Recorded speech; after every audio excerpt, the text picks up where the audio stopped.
Netflix series that we've had on repeat before. So we don't really track our thoughts during that. But that can lead to a lot of stress because our thoughts are still ticking over while we're watching the TV. So what are the things you use for yourself to keep yourself healthy from a mental health point of view? Yeah, TV is not something that's relaxing for me.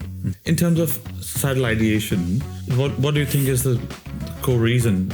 There's probably 3 key areas. Disconnection, isolation, and social media. So we should get ChatGPT to become a counselor or a psychologist, and then we can present ourselves as we need some seeking help. I can't sleep at night. My thoughts keep me awake. I'm thinking about all sorts of things, about work, about family, and I don't know how I'm going to make it through. Really sorry you're going through that. It can be tough when your mind just won't quiet down at night. The first question is, would you lose your job? No, I'm quite safe. Before we get started, please subscribe so that you never miss an episode of our cutting-edge contemporary conversations. Thank you. Welcome, Rebecca. How are you? I'm great, thank you. And you? I'm doing very well. Thank you for time today. Before we delve into the whole world of psychology and mental health, I want you to give a broad overview of your work, experience, and your personal journey. Yeah, thank you, Dev. I've just done my citizenship test actually for Australia. So I've been in Australia now 10 years, and that's been a journey in itself to achieve citizenship. But it's led me down a lot of interesting pathways in terms of careers. I've always worked within mental health. Some of my first roles in Ireland was with working within family domestic violence. So working with the refuges there and seeing the intersect between alcohol and other drug, criminal justice, and supporting people with significant mental health and their kids, importantly, and trying to stop the cycle of those things going on.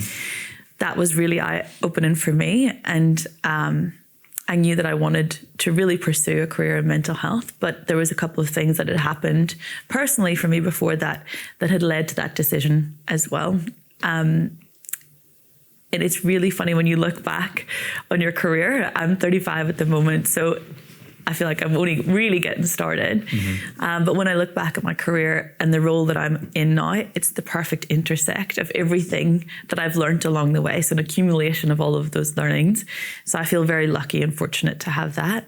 So I'm currently Chief Operations Officer for Tympano Legal, which is a defence firm for those who have been accused of crimes. The other part of that role is I'm a Chief Operations Officer and Chief Psychologist for Be Health and Life Wellness, which is situated in the same level as Tympano. And it was born from Laura Willocks, who's our founder, director and CEO, who had started to see repetition in people's behaviours. So that they may have committed a significant crime. And Laura was hopeful that a brush with the justice system and the consequences with that may have been enough for them to look at their life, reflect, and move away from that. Unfortunately, it wasn't. We'd seen people come through the doors a couple of times. So Laura then decided to not get frustrated about it, but to do something about it and create some action. So she set up an entire company designed to support people in any walk of life. Any professionals who find themselves who are maybe repeating some of those behaviors they're trying to get out of, something that's not functional in their lives anymore. And that's where I've come into play with being a chief psychologist there. Previous to this, I worked at the fabulous Hollyoak, which is celebrating its 50th year this year, which is incredible. And as an executive manager of services all throughout WA. And that was focused on drug and alcohol concerns and how people manage with that day to day, but also how their families manage with someone who's impacted by drugs and alcohol, because there's a lot of grief process that goes on there. There's a lot of fear and worry for that person too.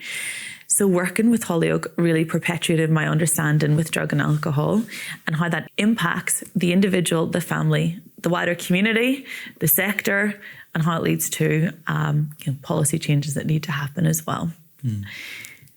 Prior to that, I was working with a fabulous company, Therapy Focus, and I started working with neurodivergence, disability, and really, that was an important time for me because it helped to reframe everything that I've known about psychology. When you come into working with people with disabilities, there isn't a rule book for it. It's not really talked about at university.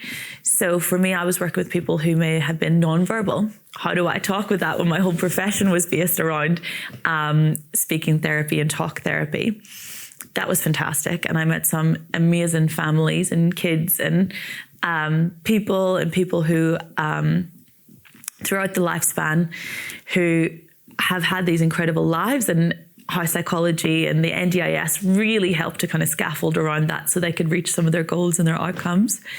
I progressed within that role to start doing some autism assessment and diagnosis, and that was fascinating. And that led me to later starting to explore ADHD assessment and diagnosis. So colouring all of that lens so that if someone comes to me, I've got a really thorough understanding about what's going on as soon as really they sit down, and what could be going on if they don't have a diagnosis. At Therapy Focus, I worked also in the office of the CEO, and that was like a real interest in innovative area where we incubated new business. So for me, that innovation and business and strategy just all made sense. I loved it. It was great. And we had some incredible outcomes, and we worked with some really big companies, getting psychologists up to mining sites to provide additional support. So really reframing what it means to for businesses, organizations, development strategy, and for psychology too, to make sure that it's accessible for people. And that's whenever I started doing a lot of leadership courses, because I thought, I don't really want to be a leader. I keep getting pulled into these things. It's not my style. I don't like it. I kind of prefer just to try and be a psychologist and just focus on those things and strengthen that. But as you know, and I'm sure many people know, once the door knocks for being a leader, it doesn't stop. People see things that they think, yeah, that's a great quality. So I'm very lucky that I had incredible mentors along the way that helped pull out different sides of leadership for me. So now to be, having worked at Therapy Focus, the office of the CEO, got promoted there. Then I went to Hollyoak. I started as a clinical services manager and had 3 promotions there, which was incredible. And that was only, I think, in 2 years. So yeah, when you lean into those things that you don't think you want to do or you don't think you're ready for, magical things can happen. And then that's whenever I've got asked to come over to Timpano. So it's been an incredible journey. I think I haven't applied for a role in 10 years. And I think I'm incredibly grateful. Sometimes I'm confused why people want me to have me in their companies. But I think with that mix of psychology, business development, understanding crime, and I guess the kind of the mindset of a criminal at times as well, has just propelled me into this role. And it makes absolute sense for me too that I'll be here. Lovely. Thank you for sharing that overview. We have talked about that you have done a bit of work within the criminal justice system in the early stages of your career. Could you give us a bit more insights on not just the work, but the you can't generalize things, but still give us a few insights, your experience with interacting with criminals at different level, who are alleged and non-alleged, both ways. Yeah, absolutely. I can tell you a story, actually. So it started one day, and I was working at Work Australia, which is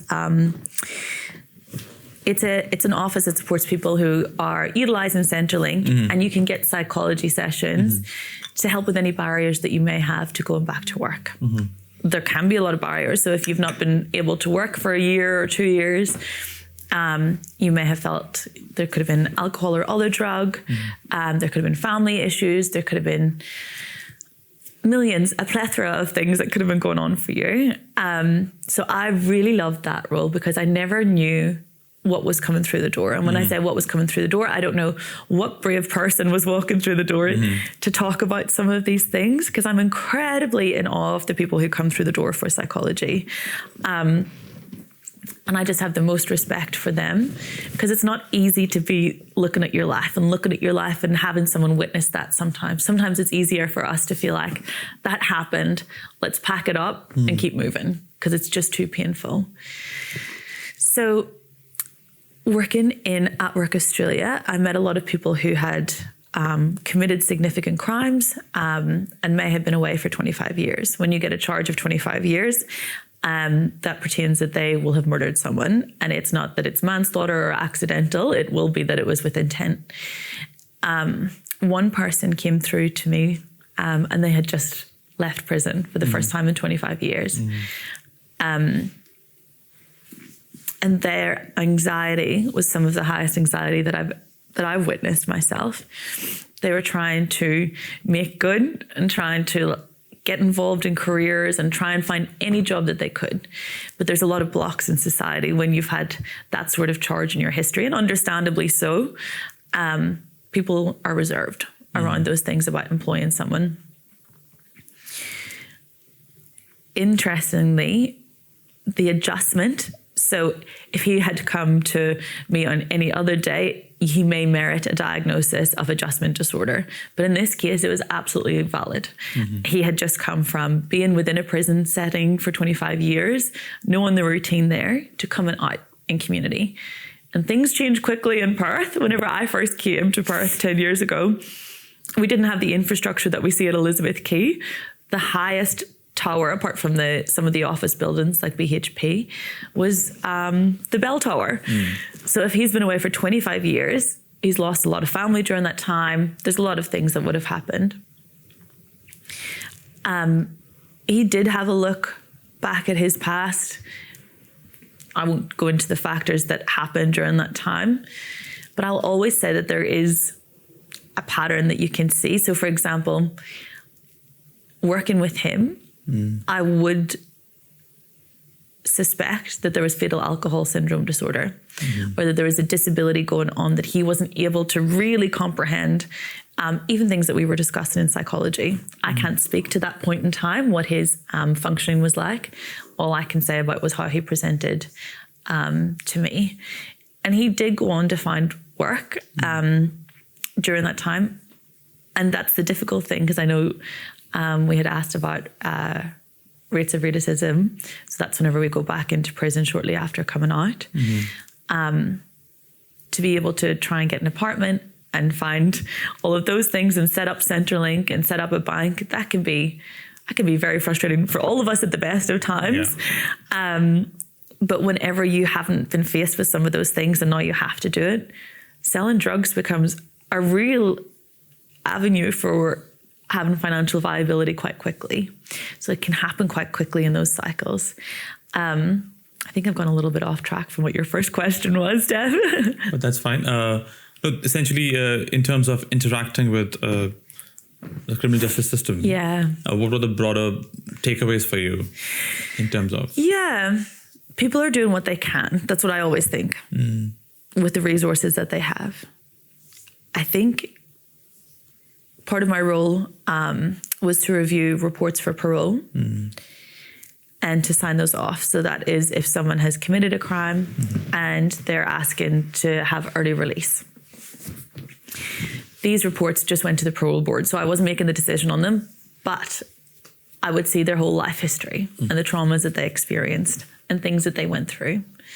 So I think my takeaways from the justice system is that a lot of these crimes are trauma-based as well.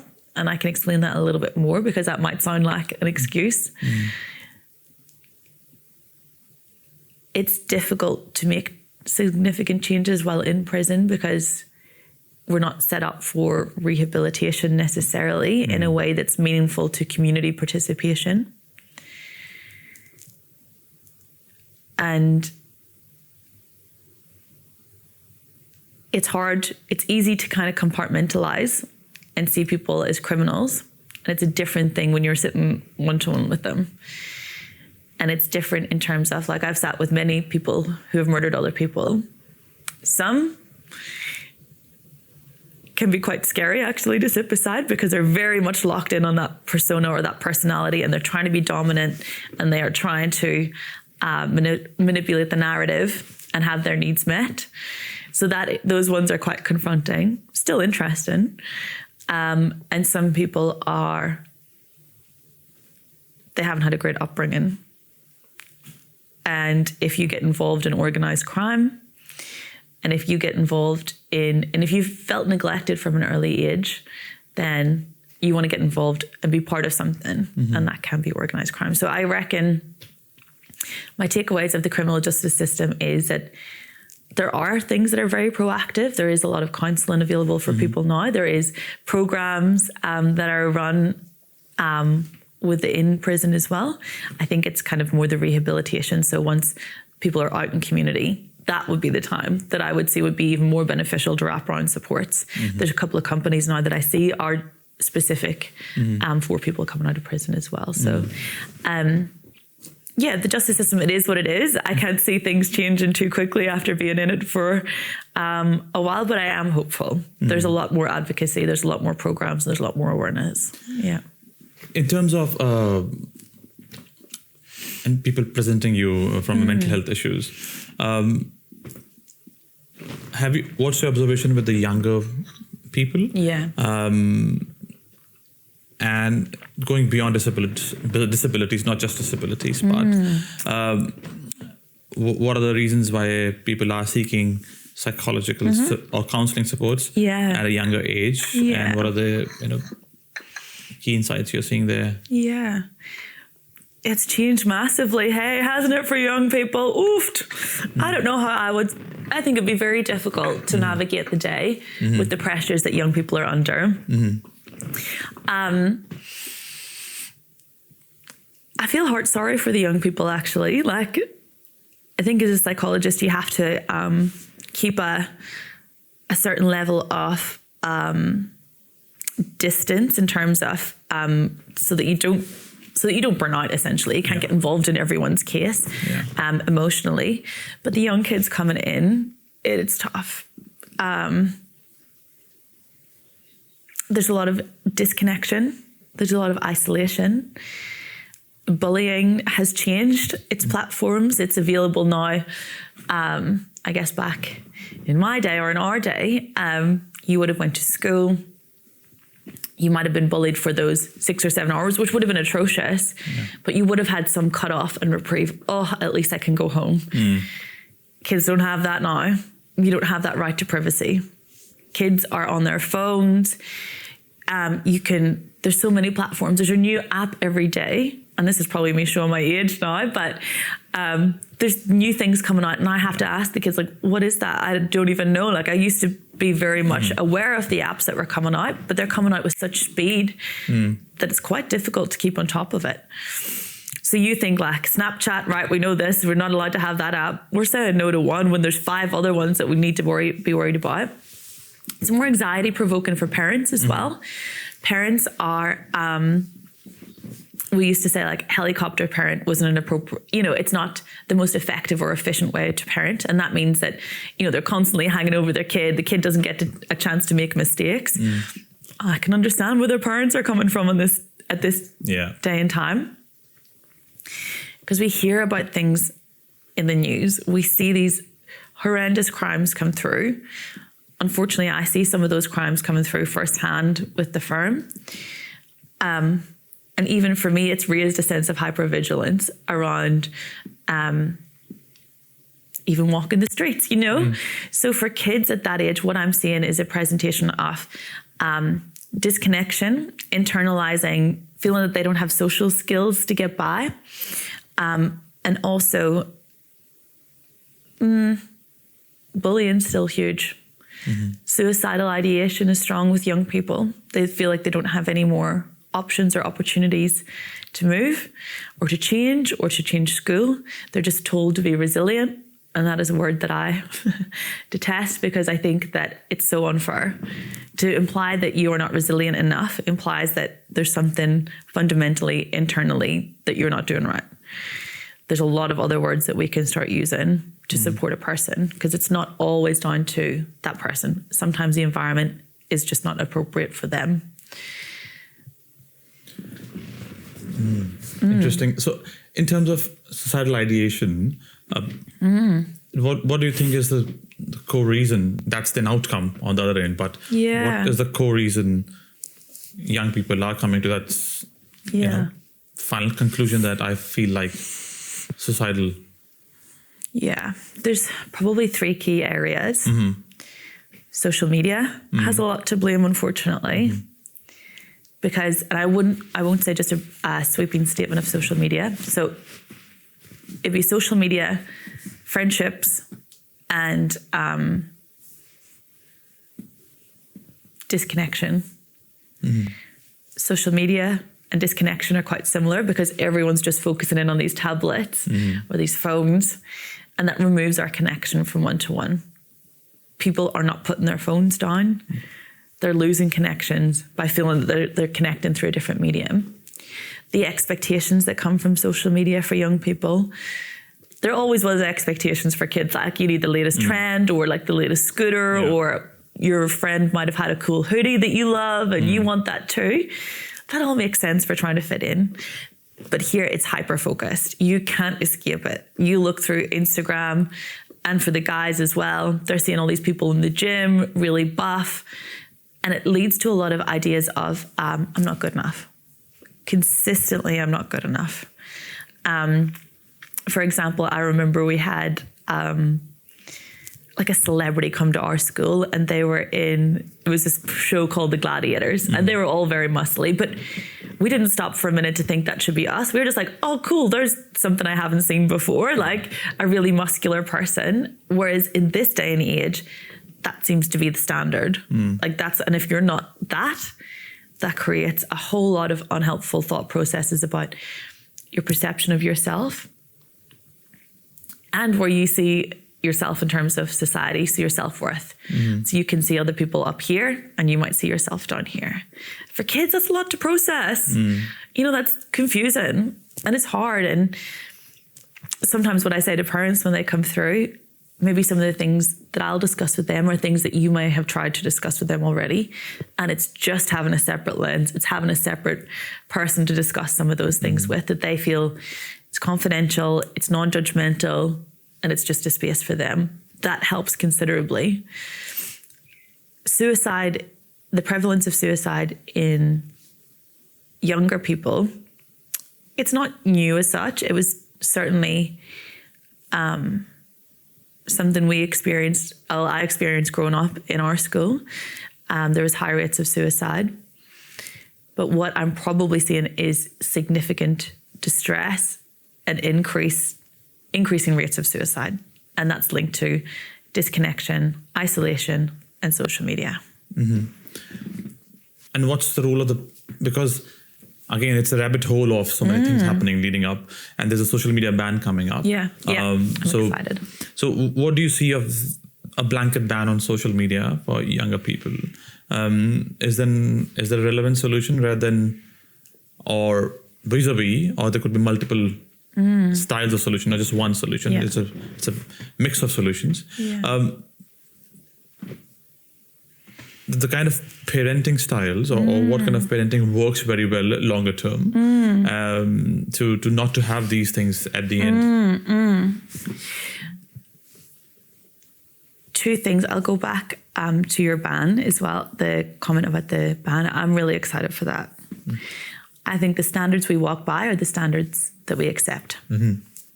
So I'm very glad to see some significant action being taken to support and say, actually, this is causing us too much stress. And as a state, we see that we don't need that.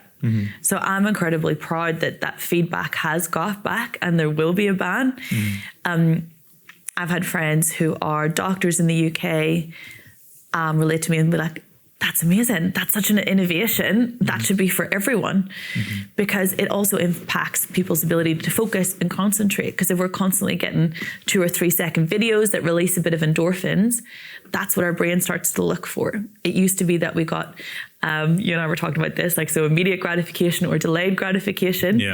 If someone's getting too much immediate gratification, that has significant impacts, negative trajectories on their life outcomes, because people expect things here and now, and they don't know how to have a sustained ability to work for something and have delayed gratification.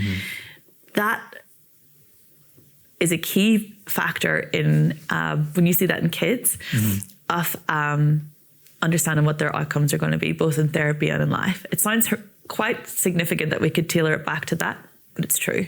So we want to help people have delayed outcomes. You're not going to get everything straight away. You have to work for it. Then you feel that reward from your hard work.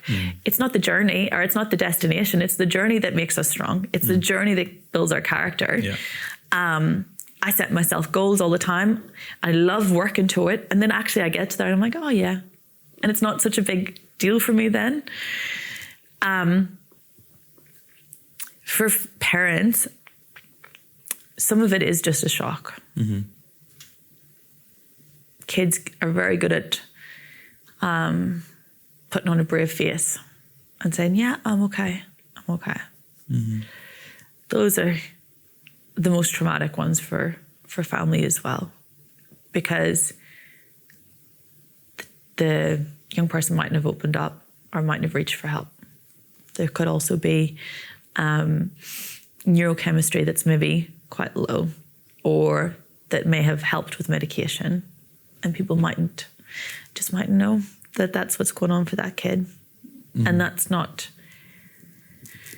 those are incredibly difficult ones to walk through with the parents too as well. It's, those sessions tend to be, they're intense in terms of grief, they're intense in terms of questioning, and they're intense in terms of loss.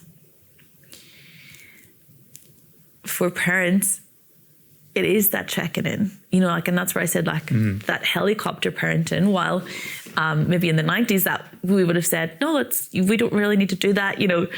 I would have found my friends back home because I would have seen the bikes outside someone's house. You'd be like, oh, cool. When I come back from there, I'm going to head to this person's house. It's a different time. The only time we would have been connected with our parents is like, right, when the street lights come on, that's our time to go home. And if we weren't home by then, they would have had to jump in the car and go to our friend's house and get us. There's a lot of freedoms in this life, and we are very lucky to have those freedoms. And with that comes responsibility too.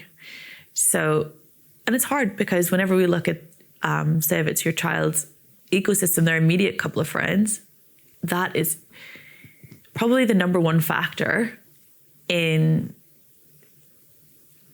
your child, you know, doing well at school, your child's aspirations in life, your child's mental health.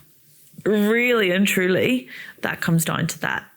Because at that stage, whenever you're talking teenage years, a lot of the brain architecture is changing, the frontal lobe is developing, and that's important for our decision-making and our executive function and how we think through consequential thinking.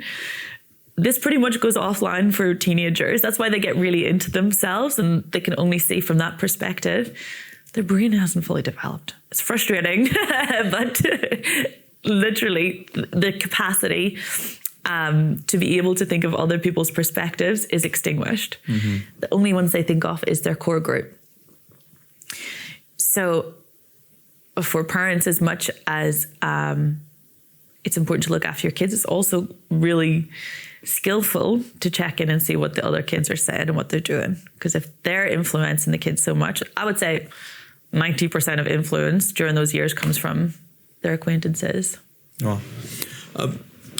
Do you think psychologists are not prone to having their own mental health issues, or you know, psychologists can get through the life without any mental health challenges? Yeah, absolutely not. We're not immune. That's a good question, though. And it's interesting, actually. We've just seen because you have all the tools. You would think, right? Yeah. It's kind of. I think this was like when it comes to family as well. People will, not so much anymore, but definitely when I started becoming a psychologist, people were like, oh, well, why are your family arguing? You know, you couldn't just figure that out. You've got your own frustrations. You get mad as with them. There's no one that can wind you up quite like your family, is there? I'm a big believer in peers, so experience. So in mental health sectors, there's and certainly the board that I was on, we championed people who are peers. That is people who have lived experience of a mental health concern.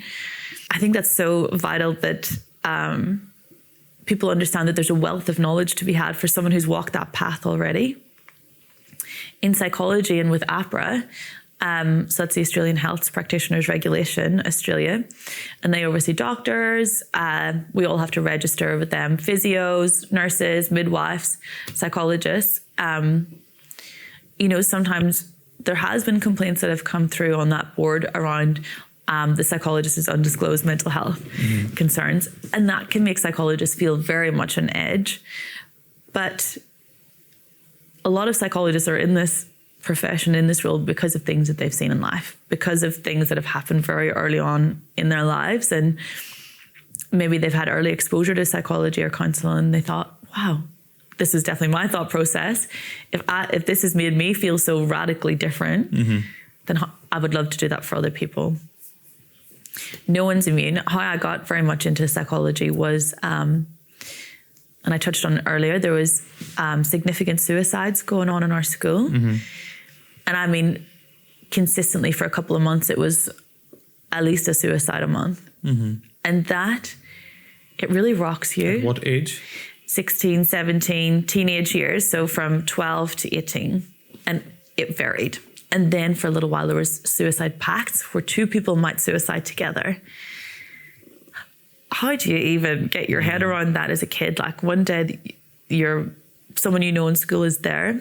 And then unfortunately, it came a bit closer with one of my good friends dying by suicide. And that's what I say. Sometimes suicide just happens. People are very good at keeping things together because they know that things are going to be different soon for them. I guess for this person, she did try to reach out for help with her parents, which I didn't know about. But at that stage in Ireland, the only thing was go to your doctor, get medication. And that doesn't solve the problem on its own. So when people come through to me, that's why I'm like, it's such a relief. You've gone to your doctor, you've got the medication, and now you're here to talk about it. And that can be the scary part. And I think for myself growing up as well, I had this we grew up with a lot of family domestic violence, and it's not something that I say lightly, but it's something that it's important for people to know that family domestic violence, unlike any kind of mental health concern, it's often the people who you don't think. And I want to kind of tear that apart a little bit. Because in this life with social media, people can think, oh yeah, they're doing it great. How have they got through life so well? And how have they done this? Really, it's a little bit, you have to take social media with a pinch of salt. It's not real life. There's it's almost like you're living two lives. There's a social media life, and then there's real life. And that takes grit to get through. We had significant family domestic violence sustained over a couple of years. And it wasn't until I ended up, by chance or not by chance, I'm not really sure, but I ended up working at a women's refuge. And I sat in one of their group counselling just to observe and hopefully help out one day. And they had been saying oh, well, this is emotional abuse. This is financial abuse. This is threat abuse. So the threat that someone will do something. I was like, and it was just in those moments that I thought, wow, that's what's happening in our house every single day. And I guess, in communities too, I found that really difficult. You always put on your face, you go out in the morning and you say hello to everyone, everything's fine. But that for me really drove home as well. You never know what's going on for people behind closed doors. There was, in the refuge as well, there was someone who was incredibly well known within Ireland. And I thought, wow, never did I think mental health would touch there, or never did I think I would see someone as glamorous or as lovely as that in here. So I think when it comes to, and this is where it comes to this is where I connect things to fabulous high working professionals, people who have got through a lot of grit in their life and they've worked hard to succeed, and people who have tried very hard to succeed and maybe, unfortunately, the way the luck had it, they didn't get to where they wanted to be. There's still stuff going on for them, and there's still an opportunity to be curious about some of that stuff. Let psychologists, I'm happy to walk alongside you and explore that too, and then put it away. It doesn't need to kind of torment you, and it doesn't need to pop out, and we can make some sense of it as well. And we can use that to strengthen a lot of areas. So psychologists are not immune to mental health. We might have all the strategies and we might forget them sometimes. Like for me, I know TV is not something that's relaxing for me. And I just need to be quite conscious and aware of that, because it's so easy to slip in and think, oh, that'll be nice. Just I'll put my feet up and I'll watch TV. But my head is whirring at 100 miles an hour and I'm thinking of all of these things. And then I think, oh, well, I'm trying to relax and I'm trying to do this. So it really ends up being quite detrimental to my mental health. So it's understanding little 1%ers like that can really help us. But yeah, I think a lot of people who are in mental health, who are in the disabilities field, who are in, aged care, who are in these caring roles, would have gone through some things themselves as well. And often that's what I look for whenever people are coming through the door. What's your career? What's your role? Because that tells me a lot about someone as well. So what are the things you use for yourself to keep yourself healthy from a mental health point of view? Yeah.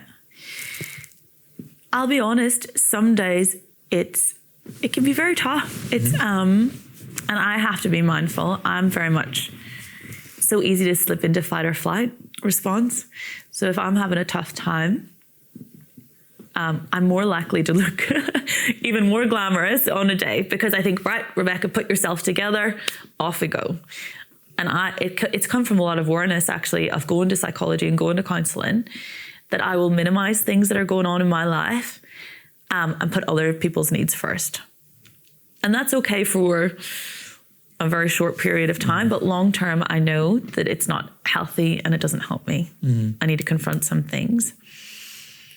So in terms of my strategies, one has been going to psychology, and one has been going and exploring those things. I need to understand what my triggers are.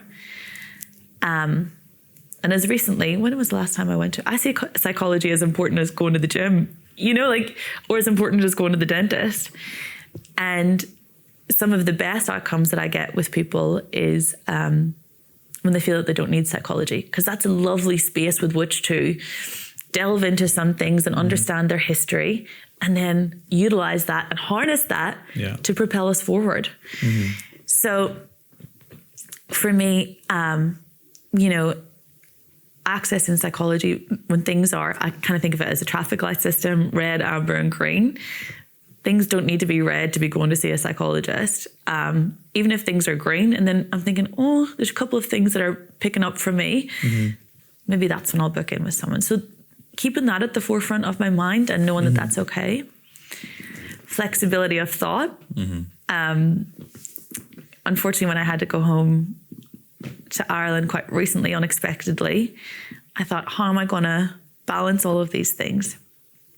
And the thoughts, and we always have this narrative in our head to be like, well, you should do it. You should be able to do this and this. And I just have to notice some of those thoughts and be like, Rebecca, that's not fair. You have to have a more balanced thought. You're doing your very best, and you'll get these things completed. And also, you're going through a hugely emotional time being back in Ireland. So really saying what out loud, I guess, some of the thoughts that we're saying to ourselves, because people are mean to themselves, hey? We can be our own worst enemies at times. Unrelenting high standards, expectations. So sometimes we might expect so much of ourselves, and what we expect of others is right down here. So there's a huge mismatch there. And that may mean that you are going above and beyond for other people, and you might only be getting 10% of that back. If we talk about finance, that's maybe not our best investment, is it? Sometimes I really have to put things into numbers as well to help me, if there's been a friendship, for example, that was really good initially and now it's changed quite a lot, I sometimes rationalize it and think, right, I feel like I'm giving 100%. I see there 20%. Is this going to be the best thing for me moving forward? So those are things that I look out for. I probably check in a lot on who's influencing me and who's around me. There was a study done by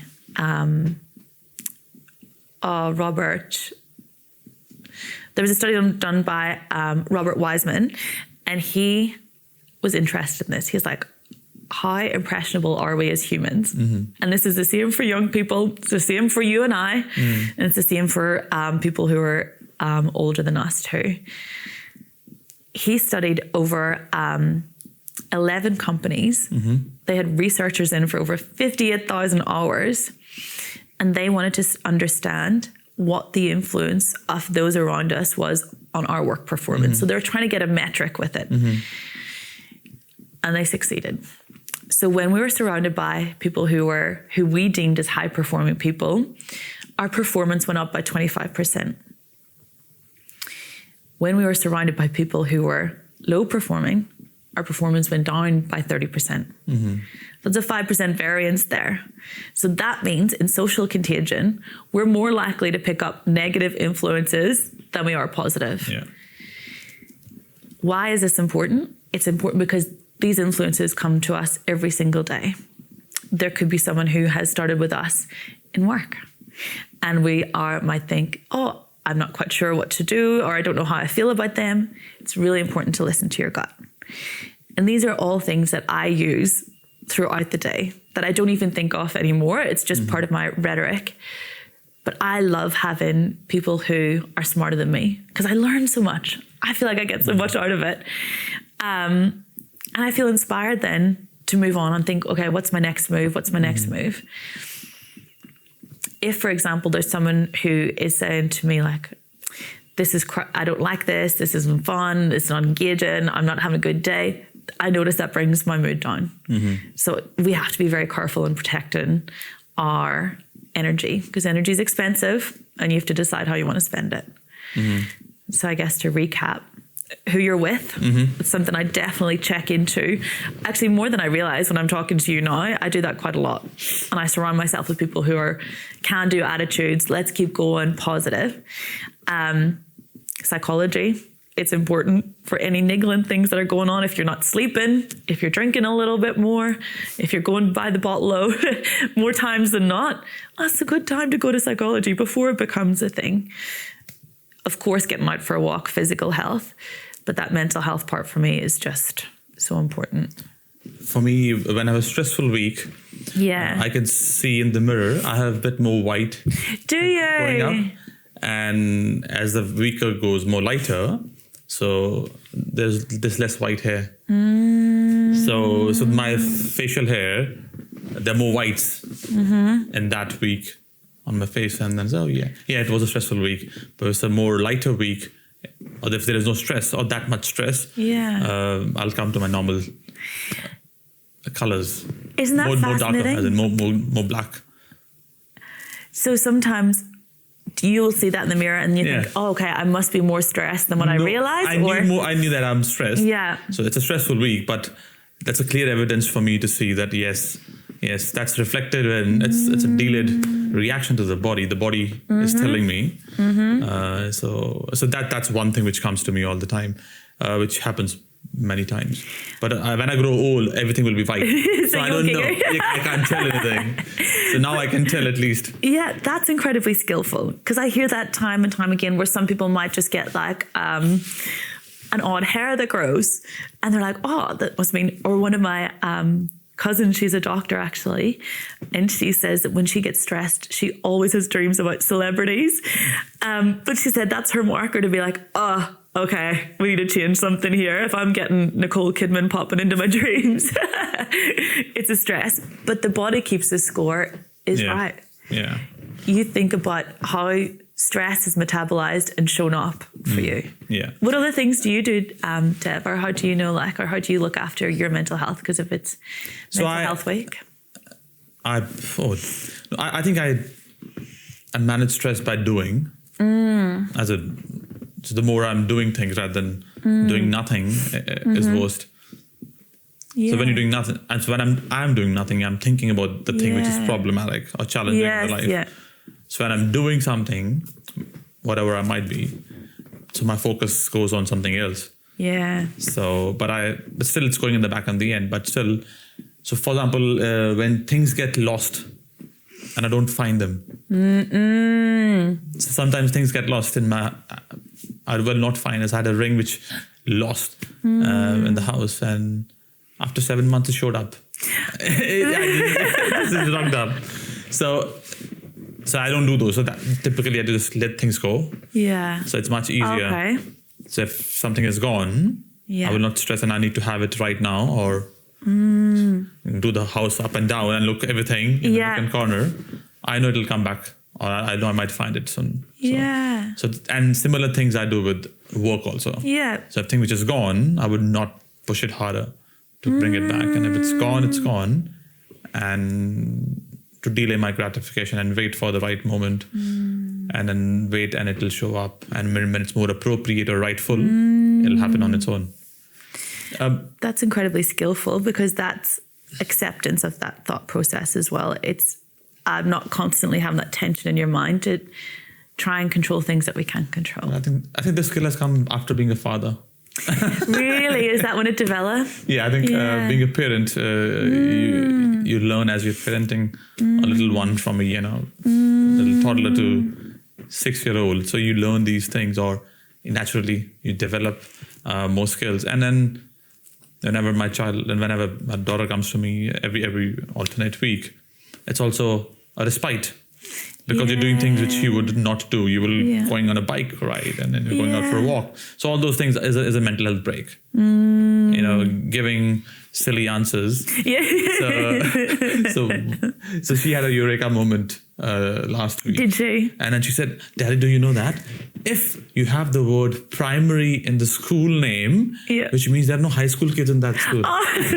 So those kind of things.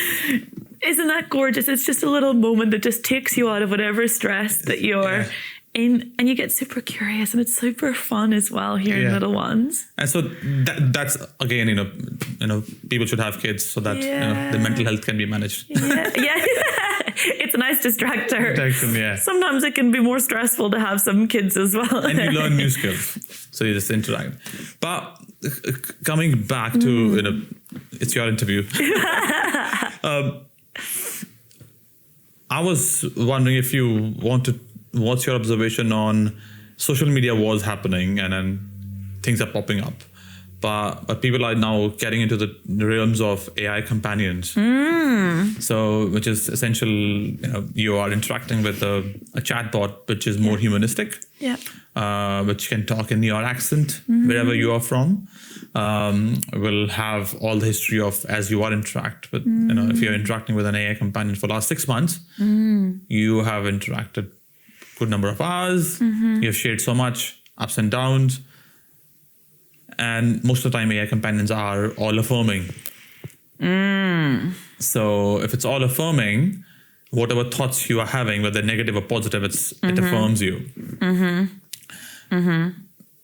And because these AI companions are designed and trained on special skills, it can be trained on any way or form.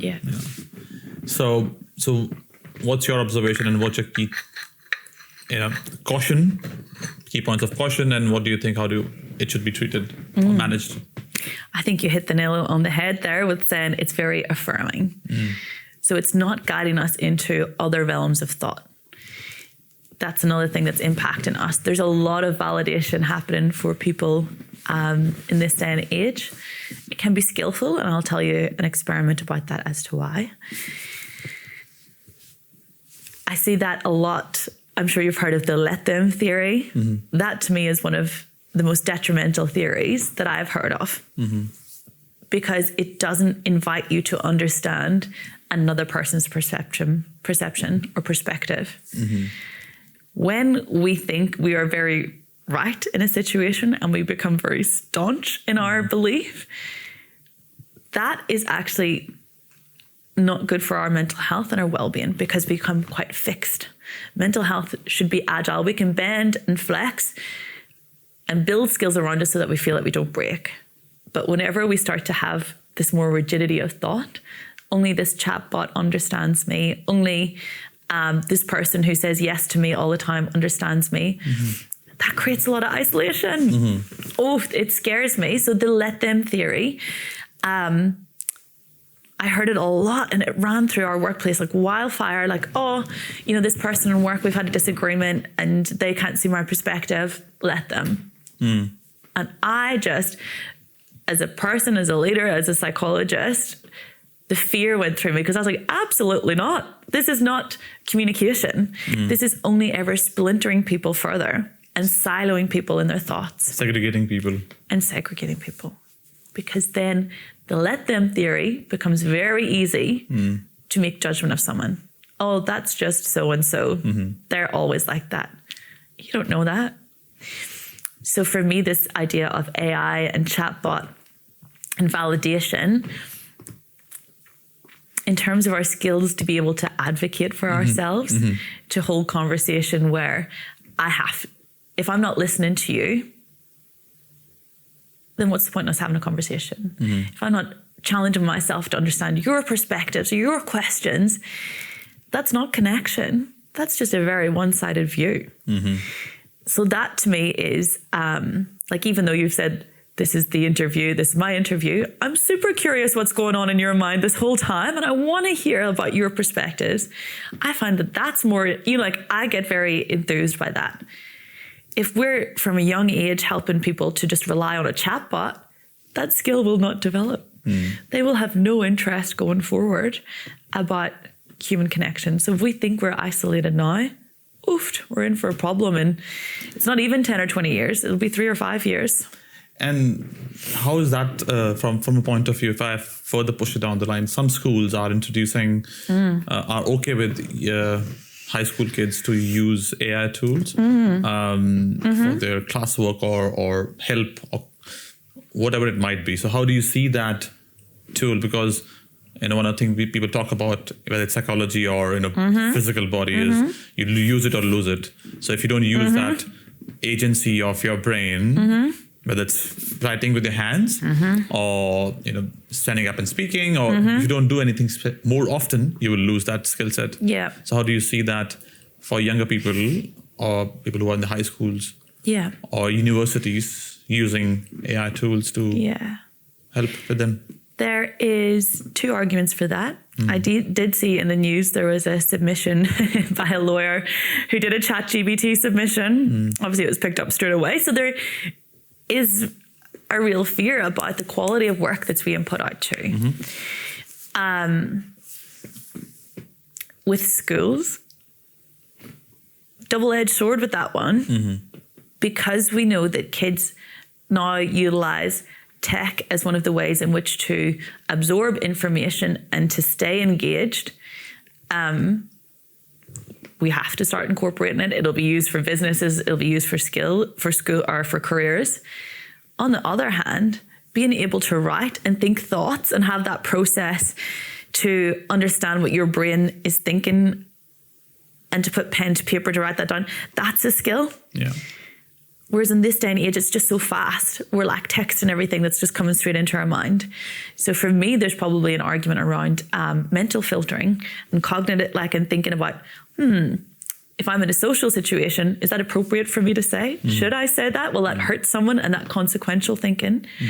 Whereas AI is just so fast. It's so pressured. And a lot of the time, we don't really have to think too much now, which does rob us of a lot of skills. It is there. It is something that skills that it is used. I mean, even for therapy, we had little robots to help with emotional regulation. Yeah. And that was just to help kids engage who were maybe reserved about therapy. It didn't take away from the occupational therapist role, but it did start to help someone to engage. So we know that that is a hook for kids.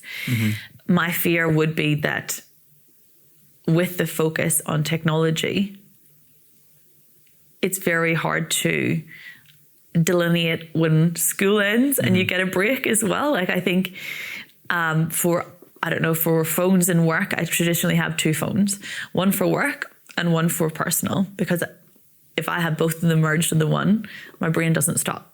I'm always thinking like, oh, well, I could just do this quickly, or I could do this quickly. But in terms of longevity, not burning out, feeling mentally healthy and well, actually being able to like physically put the school books away and physically do all of that, that's kind of signaling the body like it's the end of the day, we start to relax. Whereas if you're constantly carrying this one tablet with you, you bring it home, I don't know when that's going to end. Yeah. So with AI and with chatbots, and I guess in terms of relationships that people are, you know, if we're starting all of these AI things really early in primary school, then it's going to become a natural pathway for all of our kids growing up. And that scares me. And it makes me a little bit sad, actually, because if we think a relationship with a chatbot is better than a relationship with a human, it's a huge step in our evolutionary process, because up until now, we've always needed to communicate with each other in order to succeed. If we think back to how we evolved in the first place in a primary way, in cave men and cave women and cave everything days, we had to be collective. Yeah. And more so, Western culture is becoming individualistic. So this seems like the next frontier in terms of being a very individualistic society, which I have concerns about. Well, I think what we should do is we should get ChatGPT to become a counselor or a psychologist, and then we can present ourselves as we need some seeking help from a psychologist, and then we can see what it says. Yes. So psychologist v ChatGPT. Hi, can you hear me? Yes. Try again. Hi, I wanted to get some advice on my anxiety. Can you help me? Absolutely. I'd be happy to help out. What kind of anxiety are you experiencing, or is there anything specific you'd like to talk about? I've just noticed I haven't been sleeping as well. I can't sleep at night. My thoughts keep me awake. I'm thinking about all sorts of things, about work, about family, about the bills that are coming through, and I don't know how I'm going to make it through. I'm really sorry you're going through that. It can be tough when your mind just won't quiet down at night. There are definitely some techniques we can explore, like relaxation exercises, journaling before bed, and maybe even some changes in your bedtime routine. Whatever you're comfortable with, I'm here to help. Are you a psychologist? I'm not a psychologist, but I can definitely offer support and some strategies that might help. If you ever feel like you need professional help, I always put you in the right direction. But I'm here to be a listening ear and help however I can. Okay. So recently what I find is that in work, things are changing pretty quickly. There's been a couple of redundancies. There's been people who have started work that I don't really like, and it's making me feel very self-conscious. What should I do?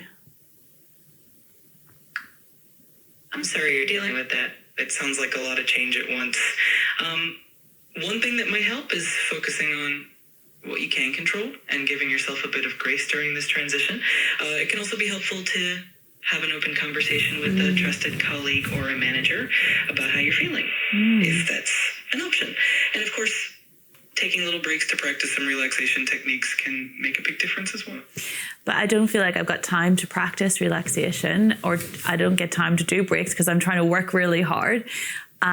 So I don't really find any of those helpful. Any other ideas? I totally get that. It can be tough to find time for breaks when you're swamped. In that case, maybe focusing on small mindset shifts could help. For example, setting tiny manageable goals for the day, or reminding yourself of your accomplishments, even the small ones, can boost your confidence. What about my sleep? What should I do there? For sleep, one small thing you can try is having a consistent bedtime routine, even if it's just a few minutes of winding down, like reading a book or doing some gentle stretches. Also, try to limit screen time at least 30 minutes before bed, as that can help your mind settle. You could try jotting down your thoughts in a journal before bed to get them out of your head, and that can create a bit of... I know it can feel like a lot, but even tiny steps can make a difference. And if you ever want to explore more strategies or just need a bit of support, I'm here for you. Okay. Can you listen to some of my concerns that I'm having? Absolutely. I'm here to listen. Feel free to share whatever's on your mind, and I'll do my best to support you. What should I do? There's, I guess my family, they're stressed out. They have asked me for a lot of money recently. I've been trying to support them with money, and I'm trying to save for myself and set up a business. What should I do? It's really stressful. It's making me very upset. That does sound like a heavy load to carry. It's important to set boundaries with your family to protect your own well-being, even if it's tough. You might consider having an honest conversation with them about your own financial goals and limitations. And in the meantime, make sure you're carving out some time for yourself and your business, even if it's just small pockets of time. Okay. Thank you. You're very welcome. Just remember you're doing a lot, and it's okay to take things one step at a time. I'm glad I could help a bit. Just know I'm here whenever you need to chat. Take care of yourself. Thank you. Okay. Bye. You're very welcome. Bye. Take care. And Interesting. Can you see the tonality of the voice? Mm-hmm. And so when I talk to the ChatGPT, it's fairly formal because I ask other questions, but the tonality is different. I feel the tonality is different. Sam, there, the opening sentence where you would validate someone. Yep, that sounds very tough that you're going through something like this. It's interesting. I'm a little bit, it's just like a conversation as if someone was on the phone. My first question is, would you lose your job? No, I'm quite safe. Absolutely not. So I think often people,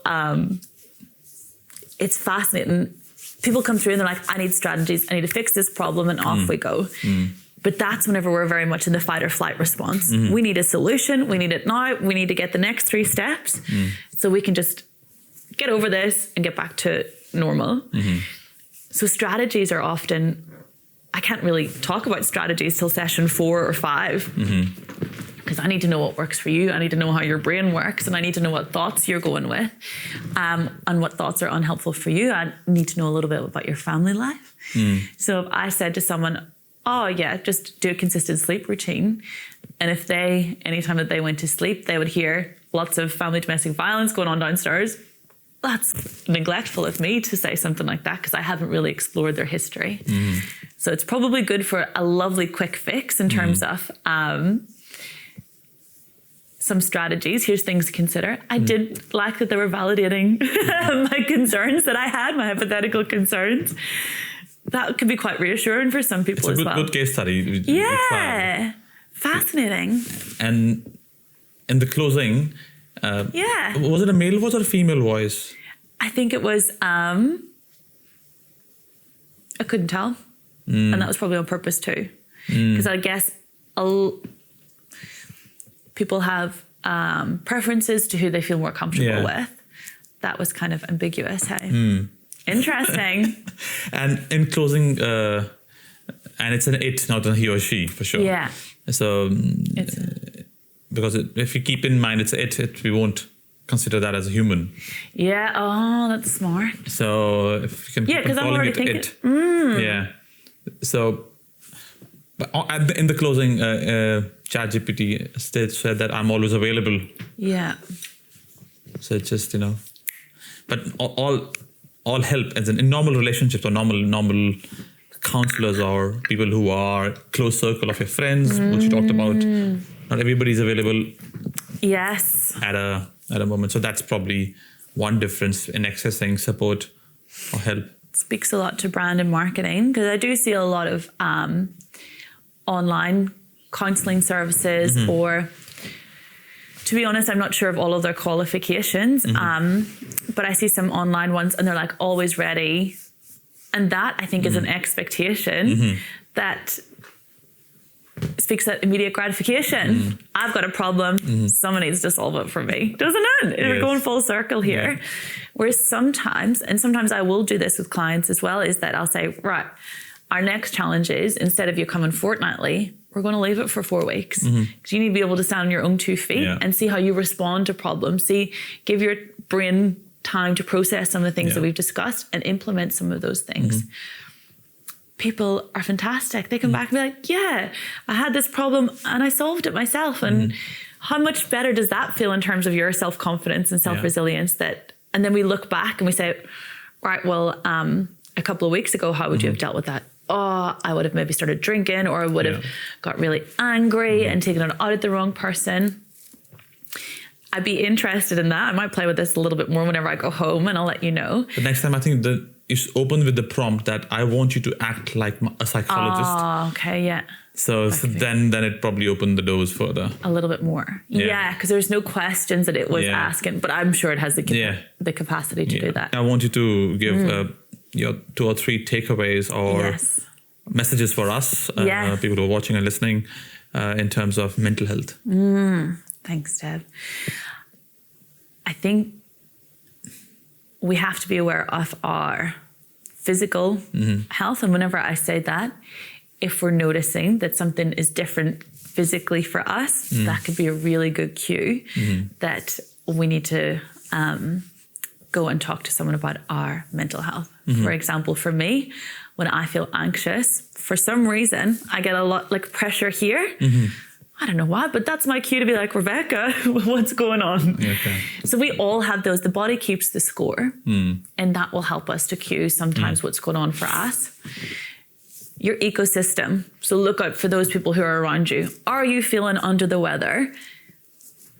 Who are you surrounding yourself? Are you surrounding yourself by positive people? Or are you surrounding yourself by people who kind of negative filtering? They see the worst in every situation. Because that's going to impact you significantly.